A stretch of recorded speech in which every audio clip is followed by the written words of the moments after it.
Fala pessoal, eu sou o Diego Moreira, aluno do curso de Engenharia Mecatrônica. Estou no nono período, meu RA é 170-06526 e eu estou aqui para falar um pouco sobre o sistema de controle da malha fechada. Logo de cara tem a imagem aí, né, onde podemos ver a representação do sistema de malha fechada e também de malha aberta.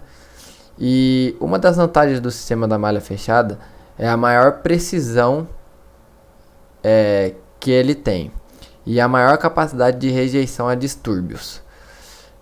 As desvantagens é que, em relação à malha aberta, o número de componentes aumenta muito, fazendo com que o aumento da complexibilidade do sistema também aumente. Então essas é um pouco da desvantagem do sistema de malha fechada. Agora eu vou falar um pouco sobre o sistema a fundo, né? Esse sistema a gente viu ele na unidade de aprendizagem 5 e nele vimos como a saída de controle está evoluindo, são utilizadas para determinar o sinal de controle que deve ser aplicado ao processo em um instante específico. Isto é feito a partir de uma realimentação da saída para a entrada. Em geral, a fim de tornar o sistema mais preciso e de fazer com que ele reaja a perturbações externas, o sinal de saída é comparado com o sinal de referência, chamado também de set point. E o desvio, que seria o erro entre esses dois sinais, é utilizado para determinar o sinal de controle que deve efetivamente ser aplicado ao processo. Assim, o sinal de controle é determinado de forma a corrigir esse desvio entre a saída e o sinal de referência.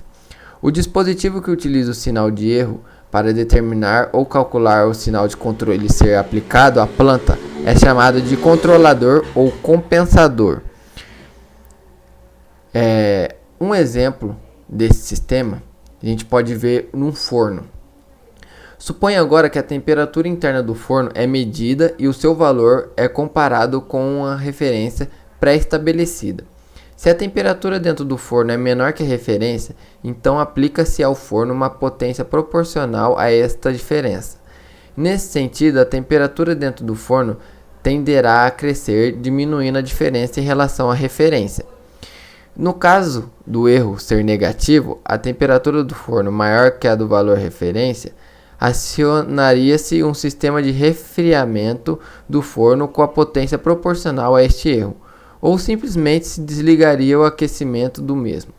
Dessa maneira, a temperatura do forno tenderia sempre a estabilizar no valor da referência ou um valor muito próximo dessa, garantindo ao sistema de controle uma boa precisão.